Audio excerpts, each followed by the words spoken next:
Hangafoota oduu. Waldaa ifa fayyinaa addunyaa magaalaa Bishooftuutti torban tokkotti lubbuun 69 gooftaa Yesuusitti amanan.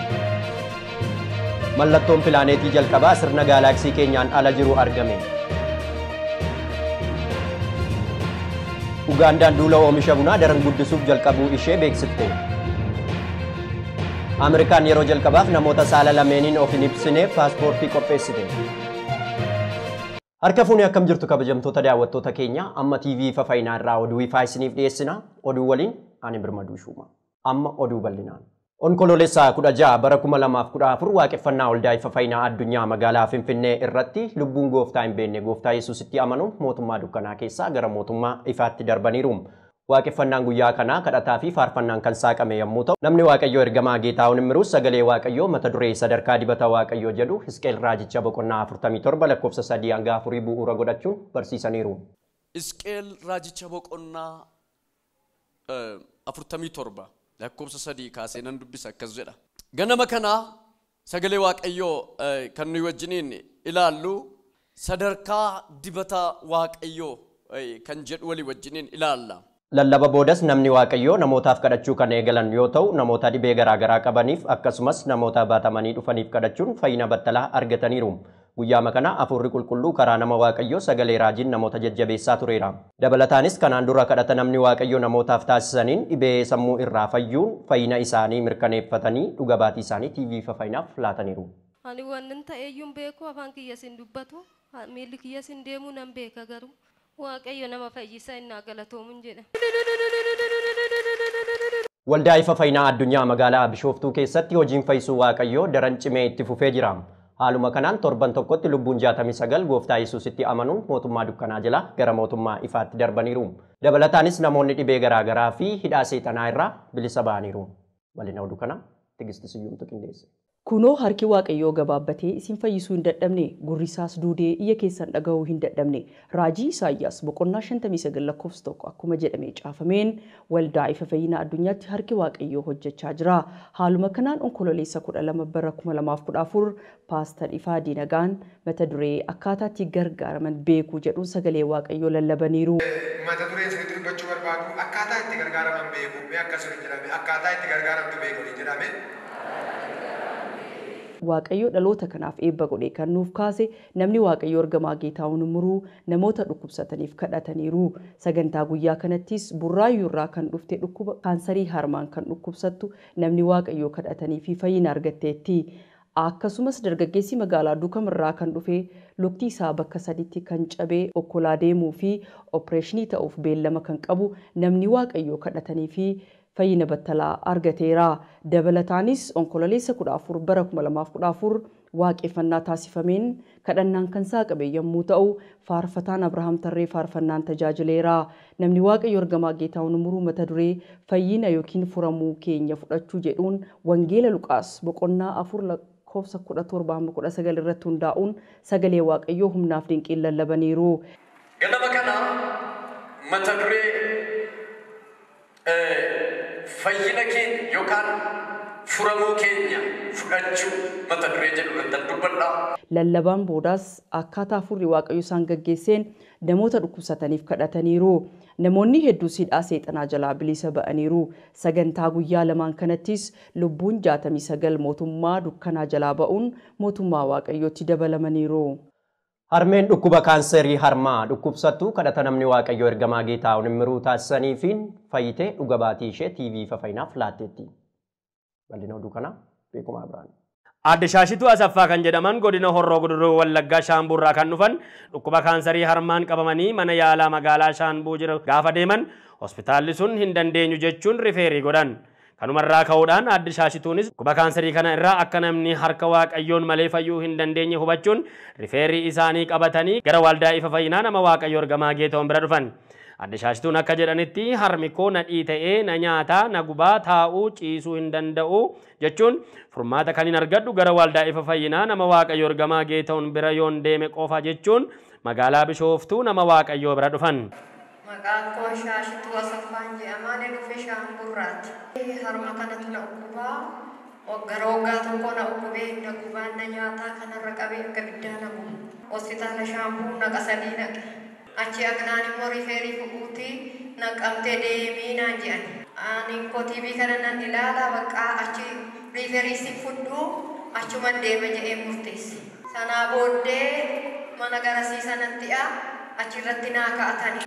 Namni Waaqayyo ergamaa Geetahuun osoo kadhachaa jiranii hafuura Waaqayyoon geggeeffamuun namni kaansarii harmaa qabdu kottu siin kadhadhaa jechuun waaman. Anis gara fuulduraattiin bahee isaanis dibata eebba waldaa ifa fayyinaanatti naquun naaf kadhatanii anis guyyuma sana irraa ka'ee nan fayya cituun harma koos ni hafe jechuun dhuga baatii isaanii TV fayyinaaf kennaniiru. Akkuma kanaaf lafiitiin taa'eera maama ka'a maal taatanii maaltu si dhukkubaa jedhan. Naan immoo harma koo kanatu na dhukkubaan jedhu. Egaa sanaaf kaanserii harmaatiin hin duutu wanti bilisa naan jedhani bakka. Eddasii nagaan waa tokko hin taane nagaa fayyaa. Dabaluun dibata eebbaa kana sii fudhadhee galee namoonni adda addaa fi beelladoota kootiif illee fayyadamee Waaqayyo magaalaa sana keessatti hojii ajaa'ibsiisaa karaa dibata eebbaa kana hojjetee hedduudha jechuun dhuga baatii isaanii TV fayyinaaf kennaniiru. Jiraattuu magaalaa Duukam kan taate waggaa 7 dhala kan dhabde dibata waldaa ifa fayyinaa addunyaa dibachuun Waaqayyo dhala laatee fi daa'ima ishee qabattee TV ifa fayyinaaf dhuga baatii ishee laatteetti. Bal'ina oduu kana Tigistisiyyuu.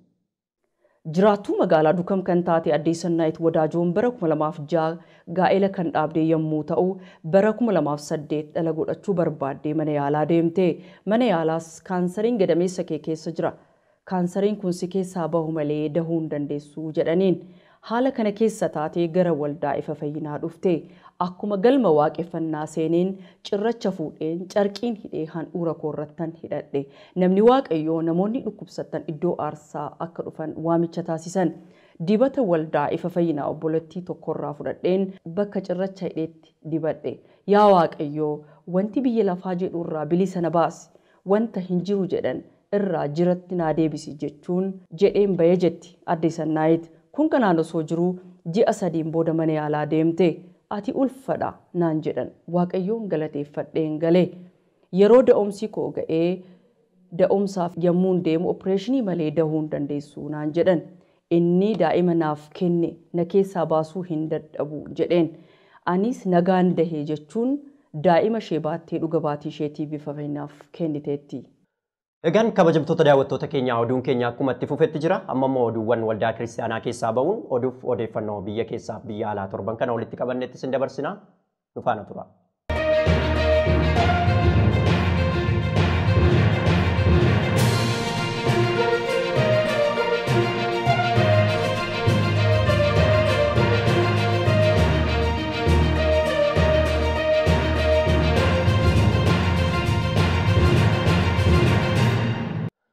Raajiin qaamaan miidhamaa ta'uun hojii wangeela Kiristoos hojjechuuf wanti boodatti isa deebisuu hin jirre du'aan addunyaa kanarraa boqotaniiru. Raajii Biraanuu Danaa kan dhalatan naannoo Kibbaa bakka Hadiroo jedhamutti yommuu ta'u maatii isaanii keessaa nama lammaffaa turanii. Raajii Biraanuu Danaa qaamaan fayyaa kan dhalatan yoo ta'u yeroo ijoollummaa isaanii kubbaa taphachuun kan beekamanidha. Hamma umurii isaanii dargaggummaatti fayyaa kan turan balaa miilla isaanii irra ga'een osoo hin daangeffamin Itoophiyaa keessatti magaalaaf baadiyyaa deemuun wangeela Kiristoos labsaa nama turanidha. Kennaa hafuurri qulqulluu isaaniif kenneen karaa isaanii namoonni hidhaa seexanaaf dhukkuba garaagaraa irraa bilisa ba'aa turaniiru.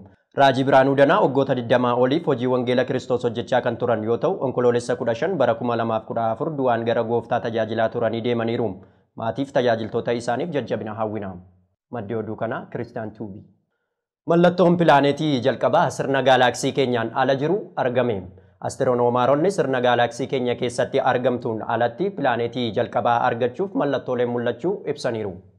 Hanga ammaatti astiroonomaaronni addunyaan waa egzooplaaneetis jedhamuun ibsaman 5,000 kan aduun olitti urjiiwwan irra naanna'an kan argatan ta'us hundi isaanii Milky Way gaalaksii keessatti argamu. Pilaanetiin jalqabaa Milky Wayin alatti argamuu hin ooltu jedhamte guddina hanga pilaanetii Satarnii ga'u akka qabdu teleeskoppiin X-ray Chandraa jedhamu qabeenyummaan isaa kan dhaabbata naasaa ta'e bira ga'uun gabaaseera. Gaalaksiin kun gaalaksii Milky Way jedhamuun kan ardiin keenya keessatti argamturraa bara ifaa miliyoona 28 fagaatee argama. Maddi oduu kana BBCtu gabaase. Ho'inni addunyaa digirii seelshiyeesii 2.7 dabaluu ibsame. Bal'ina oduu kana Beekumaa Biraanii. Hammi ho'ina addunyaa digirii seelshiyeesii 2.7 dabaluu dhaabbanni mootummoota gamtoomanii ibseera. Dhaabbata mootummoota gamtoomaniitti sagantaan jijjiirama qabeenya qilleensaa dabaluu ho'ina ilaalchisee Iskootlaand magaalaa Gilaasgootti marii geggeessaa jiraachuu isaanii ibsaniiru. ho'inni addunyaa haala yaaddessaa ta'een dabalaa jiraachuu maricha irratti ka'eera. Tarkaanfiiwwan faalama qilleensaa hir'isuuf taasifamuu dadhabaa ta'uun hammi ho'ina addunyaa akka dabaluuf sababa ta'uu dhaabbatichi gabaasa isaa keessatti eereera. Keessattuu faalama qilleensaa hir'isuuf waliigalteen idil addunyaa hojiitti hiikamuu dhabuun rakkoo ijoo ta'uu himeera. Yeroo ammaa sadarkaa addunyaatti hammi ho'ina giddugaleessaan digirii seelsheesii 2.7 dabaluu himameera. Miseensonni biyyoota garee 20 faallaa qilleensa mudatee keessaa parsentiin 78 qooda qabaachuu dhaabbatichi ifoomseera. Biyyoonni kunneen waliigaltee jijjiirama qabeenya qilleensaa hojiitti hiikuu akka qaban eerameera. Maddi oduu kana Aljazeera. Oduu maddeen alaa irraa arganneen immoo Ugaandaan duula oomisha bunaa daran guddisuu jalqabuu ishee beeksifte. Karoora haaraa baasteenis bara 2025 akka lakkoofsa Awurooppaatti addunyaa irratti sadarkaa sadaffaatti ol guddisuuf akka ta'e ibsite. Bal'ina oduu kana Taammanee Dagguu qindeesse. Ugaandaan bara 2025tti oomisha bunaa biyya alaatti ergitu addunyaa irratti sadarkaa sadaffaatti guddisuuf hojjechaa akka jirtu ibsite. Afrikaa bahaatti oomisha bunaan kan beekamtu Ugaandaan Itoophiyaatti aantee sadarkaa lammaffaa irratti argamti. Ugaandaan waggaatti oomisha bunaa kiiloogiraama baagii miliyoona 6 gabaa addunyaaf kan dhiyeessitu yoo ta'u yeroo ammaa kana tooftaa oomisha bunaa haaraa hojiirra oolchuuf akka ta'e ibsite.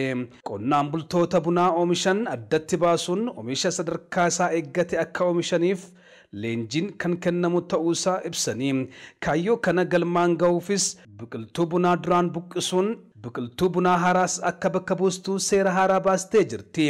Ugaandaan galii qarshii oomisha bunaarraa argattu galii biyya sadarkaa lammaffaa irratti argama. Hoogganaan misooma bunaa Ugaandaa Apollo duula oomisha bunaa guddisuu biyya Ugaandaa taasifamaa jiru irratti marii cimaa magaalaa guddittii Ugaandaa Kaampaalaatti gochuuf akka ta'es ibsanii jiru. Afrikaanisti gabaase. Ameerikaan yeroo jalqabaaf namoota saala lameeniin of ibsuu hin barbaanneef paaspoortii qopheessite. Ameerikaan paaspoortii jalqabaa koorniyaa adda hin baasne kennuu kan eegalte yoo ta'u, paaspoortii kana irratti saanduqni agarsiistuu saalaa mallattoo X jedhu ni qabaata. Kunis namoota saala dhiiraa yookiin dubartiin of ibsuu hin barbaanne tajaajila jedhameera.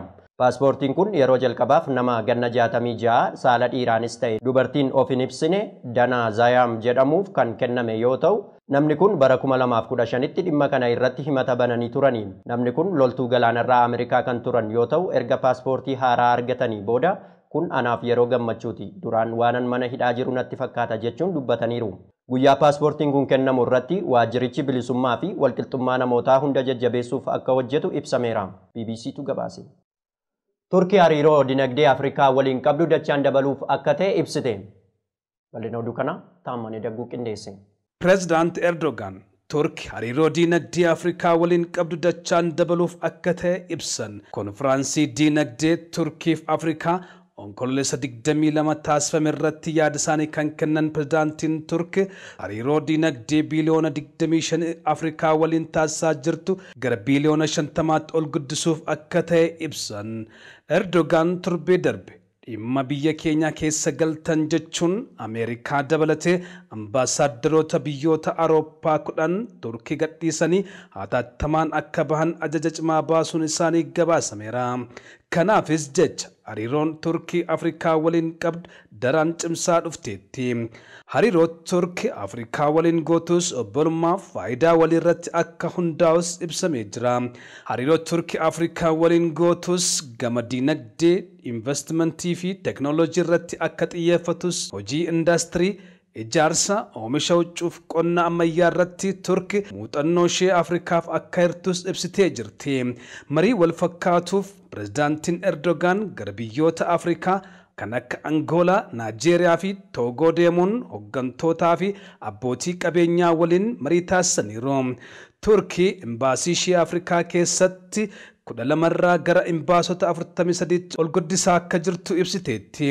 Hariiroo Turkii gama siyaasaaf dinagdeen Itoophiyaa waliin qabdus daran cimaa akka dhufe gabaasamaa jira. Afrikaanisti gabaase. Oduu xumuruun dura hangafoota oduu irra deebuun isin yaadachiisa. Waldaa ifa fayyinaa addunyaa magaalaa Bishooftuutti torban tokkotti lubbuun 69 gooftaa Yesuusitti amana. Mallattoon pilaaneetii jalqabaa sirna gaalaksii keenyaan ala jiru argame. Ugaandaan duula oomisha bunaa daran guddisuuf jalqabuu ishee beeksifte. Ameerikaan yeroo jalqabaaf namoota saala lameeniin of hin ibsineef paaspoortii qopheessite. Egaan kabajamtoota daawwattoota keenyaa oduu nuti hanga ammaatti qindeeffannee kanneen turanii kan isin faana ture ani Birmaduu Shumaati. Torbee oduu biraan hanga walitti deemnutti turtii gaarii.